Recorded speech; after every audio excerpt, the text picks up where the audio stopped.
Hi everyone. So இந்த வீடியோவில் நம்ம என்ன பார்க்க போகிறோம் அப்படின்னா இந்த second mid term portions already நான் கொடுத்தாச்சு போர்ஷன்ஸு அண்ட் ஸோ அந்த டைம் டேபிள் எப்போ வந்து செகண்ட் மிட் டர்ம் இருக்கக்கூடும் அப்படின்னு சொல்லி கொடுத்தாச்சு. இப்போ என்னென்னா நாளைக்கு வந்து school reopen. Most of the schools வந்து ப்ரைவேட் ஸ்கூல்ஸ் எல்லாமே கொஞ்சம் முன்னாடியே ஓப்பன் பண்ணிட்டாங்கன்னு கேள்விப்பட்டேன். பேப்பர்ஸும் கொடுத்துட்டாங்கன்னு கேள்விப்பட்டேன்.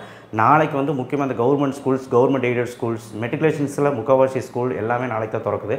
ஸோ நாளைக்கு ரீஓப்பன் ஆகிறது பிரச்சனை இல்லை. இப்போ நாளைக்கு வந்து பேப்பர்ஸ் எல்லாத்துக்குமே கையில் வந்துடும். பேப்பர் கிடச்சா என்ன பண்ணணும், என்ன பண்ணக்கூடாது, பேரண்ட்ஸ் கிட்ட என்ன தவறுகள் பண்ணக்கூடாது, பேரண்ட்ஸ் என்ன தவறு பண்ணக்கூடாது எல்லாமே நம்ம வீடியோ போட்டாச்சு. ஸோ அந்த வீடியோவும் போய் பாருங்கள். முக்கியமாக அந்த செகண்ட் மிட் டர்ம் சிலபஸ் என்ன போர்ஷன்ஸு, ஃபஸ்ட்டு என்ன போர்ஷன்ஸுன்னு தெரிஞ்சால் நம்ம ஐடியா மேக் பண்ண முடியும். அதனால் போர்ஷன்ஸை தெரிஞ்சுக்கோங்க. 40 நாள் கூட என்ன பிளான்னு தெரிஞ்சுக்கோங்க. கீழே அந்த டிஸ்கிரிப்ஷன் பாக்ஸில் 10th 11th 12th வச்சுருக்கேன், அந்த வீடியோ பாருங்கள். ஸோ இப்போ என்னென்னா இப்போ 25 நாள் பிளான் செகண்ட் மிட் டர்முக்கு. சார் செகண்ட் மிட் டர்முக்கு 25 நாள் தான் இருக்கா? ஆமாம். ஏன்னா வந்து பார்த்திங்கன்னா இது நாளைக்கு ரீஓப்பன் ஆகி ஒரு கோட்டையிலி பேப்பர் கொடுத்த உடனே ஒரு நெகட்டிவாக இருக்கலாம், இல்லை பாசிட்டிவாக இருக்கலாம், இல்லை மார்க் ரொம்ப கம்மியாக இருக்கலாம், இல்லை வந்து ரொம்ப ஜாஸ்தியான மார்க் இருக்கலாம், என்ன வேணாலும் இருக்கலாம். பட் எது எப்படியோ அது கோட்டையிலையோடு முடிஞ்சு. இனி வரதெல்லாம் புது போர்ஷன்ஸ். 10th இருக்கட்டும், 11th இருக்கட்டும், 12th இருக்கட்டும். 11th 12th முக்கியமாக செகண்ட் வால்யூம். ஸோ அதனால் வந்து புது போர்ஷன்ஸை ஸ்டார்ட் பண்ணும்போது இனிமேல்லாம் நீ கிளாஸை கவனித்து கரெக்டாக இருக்கும். இத்தனை நாள் நீ என்ன விளையாண்டுன்னு எனக்கு தெரியாது. கரெக்டாக ஸ்கூலுக்கு போனேன்னு தெரியாது, இல்லை கரெக்டாக டியூஷன் கிளாஸஸ் போனேன்னு தெரியாது, இல்லை கரெக்டாக நீ படித்தேன்னு தெரியாது. ஆனால் இனிமேலாவது கரெக்டாக படித்தோம்னா இங்கிருந்து நம்ம படிக்க ஆரம்பிச்சோன்னா கண்டிப்பாக பப்ளிக் எக்ஸாமில் அச்சீவ் பண்ணிடலாம். ஏன்னா அப்படி சொல்கிறேன்னா புது போர்ஷன்ஸு ஒரு காவாசி போர்ஷன்ஸ் தான் இருக்கும். உதாரணத்துக்கு உங்களுக்கு தெரியும், நான் போர்ஷன்ஸ் ஆல்ரெடி கொடுத்துட்டேன். ஃபிசிக்ஸ் எடுத்துட்டிங்கன்னா செகண்ட் வால்யூமில் 7, 8, 9 இருக்கும் 12th. இதுவே 11th 6, 7, 8 இருக்கும். இல்லை அப்படின்னா 7, 8 மட்டும்தான் இருக்கும். அடுத்து வந்து மேக்ஸில் வந்து 7th chapter, 8th chapter, 9th chapter இல்லை 7, 8 மட்டும் தான் இருக்கும். அந்த மாதிரி கொஞ்சம் கொஞ்சம் லெசன்ஸ் தான் இருக்கும். கெமிஸ்ட்ரிலேயும் 3 லெசன் தான், 5, 9, 13 இதுதான் இருக்கும். ஸோ இந்த லெசன்ஸ் மட்டுமாவது ஒழுக்கமாக படிச்சிங்கனாலே, இந்த காலகட்டத்தில் படிச்சிங்கனாலே போதும். ஏன்னா கோட்டையில் நீங்கள் விட்டதை இது கம்பேக் கொடுத்துக்கலாம், ஓகேவா? அண்ட் இப்போது செகண்ட் மிட் டர்முக்கு ஏன் 25 நாள் போட்டிருக்கேன்னா, இது சொன்னால் நாளையிலேருந்து நீங்கள் போய் ஸ்கூலில் கவனித்து நல்லபடியாக படிப்பீங்க நான் நம்புகிறேன். ஸோ அதனால தான் இது சொல்கிறேன். ஸோ என்ன அப்படின்னா இன்னும் ஒரு 3 வாரத்தில் வந்து பார்த்திங்கன்னா இந்த மந்த் முடியுது. மந்த் எண்டில் தீபாவளி லீவ் ஒரு 2-3 நாள் விடுவாங்க. ஸோ எப்படி பார்த்தாலுமே இந்த மந்தில் சாட்டர்டே சண்டே எல்லாம் போக உங்களுக்கு ஒரு 15 நாள் நீங்கள் புக் எடுத்து படிப்பீங்க. That's it. ஏன்னா இப்போவே அக்டோபர் 7 ஆயிடுச்சு நாளைக்கு. ஸோ டோட்டலாகவே 23 டேஸ் தான் இருக்கும். அந்த 23 டேஸில் பெருசாக நீங்கள் வந்து உங்களுக்கு ஒரு ஒர்க்கிங் டேஸே வந்து பார்த்திங்கன்னா 18 டேஸ் அந்த மாதிரி தான் இருக்கும். ஸோ ஓவரால் இந்த மந்தில் 20 டேஸ்னே வச்சுக்கோங்க. அதிகபட்சம் 20 டேஸ் தான் படிப்பீங்க, ஏதாவது பண்ணுவீங்கன்னு வச்சுக்கோங்க. அடுத்த மாதத்தில் 2வது வாரத்தில் செகண்ட் மிட் டர்ம் வந்துடும். ஸோ நீங்கள் அடுத்த மாதத்தில் நீங்கள் 5 நாள் டைம் எடுத்துக்கலாம்.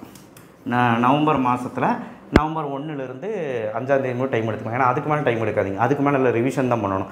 ஸோ அதுக்குள்ளே உங்களோட 25 டேஸ்க்குள்ளே நீங்கள் போர்ஷன்ஸை செகண்ட் மிட் டர்ம் போர்ஷனை தரவாக படித்து முடிச்சிட்டிங்கன்னா நீங்கள் அந்த தொந்தரவு முடிஞ்சு. கோட்டையிலி போர்ஷன்ஸை நம்ம செகண்ட் மிட் டர்ம் முடிச்சதுக்கப்புறம் ஒரு 15 நாள் டைம் இருக்கும். அப்போ நம்ம ரெக்கவர் பண்ணிக்கலாம். முடியலையா 80% போர்ஷன்ஸ் ஆகுது ரெக்கவர் பண்ணிக்கலாம். உதாரணத்துக்கு இப்போ கெமிஸ்ட்ரின்னு எடுத்துக்கிட்டிங்கன்னா 10 லெசன் இருக்குன்னு வைங்களேன். கோட்டையில் 9 லெசன் வச்சாங்களா, இப்போ ஒரு 3 லெசன் வைக்கிறாங்க, 12 லெசன் வைங்களேன். கூடுதலாக ஒரு 3 லெசன் சேர்த்து 15 லெசன் ஃபுல் போர்ஷன்ஸ் வரும். இப்போ அந்த புது போர்ஷன்ஸும் படிக்கணும், ப்ளஸ் கோட்டையிலி போர்ஷன்ஸும் ரெக்கவர் பண்ணணும், ப்ளஸ் செகண்ட் மிட் டர்ம் போர்ஷன்ஸும் ரிவிஷன் பண்ணணும். இவ்வளோ வேலை இருக்குது. ஸோ குறைஞ்சபட்சம் செகண்ட் மிட் டர்ம் போர்ஷன்ஸ் நல்லா படிச்சிருங்க.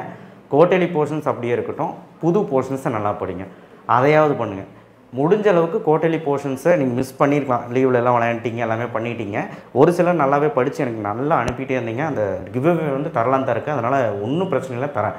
ஸோ இதெல்லாம் போட்டும். பட் ஆனால் டைம் ரொம்ப லெஸ்ஸாக இருக்குங்கிறத சொல்ல இங்கே விரும்புகிறேன். 25 டேஸ் தான் இருக்குது. கரெக்டாக இந்த 25 நாளில் நீங்கள் படித்தா தான் அந்த செகண்ட் மிட் டர்மை ஸ்கோர் பண்ண முடியும். கோட்டையிலேயே முடிஞ்சு போச்சு. நீ அதை பேப்பர் கிடச்சி நீ ஃபெயில் ஆனால் அதை பற்றி யோசிக்கிறத விட்டுட்டு செகண்ட் மிட் டர்முக்கு என்ன ஹார்ட் ஒர்க் பண்ணலாம், நம்ம இந்த சின்ன போர்ஷன்ஸை எப்படி படித்து நல்ல மார்க் எடுக்கலாம்னு யோசி. ஏன்னா அடுத்தது ஹாஃப் இயர்லிக்கு அட்லீஸ்ட் இந்த போர்ஷன்ஸையும் அண்ட் கோட்டையிலையோட நீ படித்த போர்ஷன்ஸையும் கொஞ்சம் ரிவிஷன் பண்ணி கம்பைன் பண்ணிங்கனாலே ஹாஃப் இயர்லியில் ஓரளவுக்கு 75% எடுக்க முடியும். ஹாஃப் இயர்லியில் மட்டும் 75% மார்க் எடுத்துட்டிங்கன்னா கட்டாயமாக நீங்கள் வந்து ஜனவரி ஃபுல்லாக நல்லா படித்து ஃபெப்ரவரியில் ரிக்கவர் பண்ணி மார்ச்சில் நம்ம பப்ளிக் எக்ஸாம் நீட்டாக போயிடலாம்.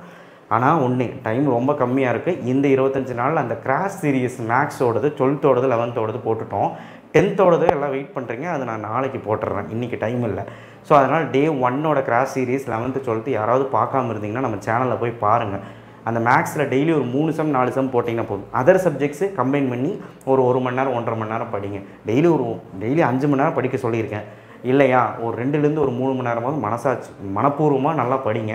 இல்லை அப்படின்னா கஷ்டம்தான். இல்லை நான் வந்து எதுவுமே சொல்கிறது இந்த பிளானெல்லாம் உங்களுக்கு எதுவுமே புரியல, நீ உன் போக்கில் தான் போவேன்னா போய்க்கோ. But this is the important. இந்த 25 டேஸ் தான் நமக்கு டைம் இருக்குது. போர்ஷன்ஸு நடத்துகிறத அப்பப்போவே படித்து வச்சிரு. மேக்ஸு முக்கியமாக அப்பப்போவே ஒரு எக்ஸசைஸாக பார்த்து வச்சிரு. ஃபிசிக்ஸு ஒரு லெசன் அந்த லெசன் முடிக்கவே அந்த டெரிவேஷன்ஸ் எல்லாம் போட்டு பார்த்துரு வீட்டுக்கு வந்து. ஸோ இதுதான் பண்ணணும். ஓகேவா? தேங்க்யூ. ஷேர் பண்ணுங்கள், சப்ஸ்கிரைப் பண்ணுங்கள். ஸ்கூல் ரீஓப்பன் ஆகுது. நாளைக்கு பேப்பர் கிடச்சோன்னா மார்க்கெலாம் சொல்லுங்கள். ஏன்னா நாளைக்கு ஒரு இன்பதிர்ச்சியான ஒரு வீடியோ இருக்குது. ஏன்னா உங்கள் பேப்பர்லாம் கிடச்சிரும். அதை பற்றி நம்ம பேசுவோம் நாளைக்கு சாயங்காலம் வந்து. தேங்க்யூ. சப்ஸ்கிரைப் பண்ணுங்கள். வாட்ஸ்அப் சேனல் லிங்கில் வந்து ஜாயின் பண்ணுங்கள்.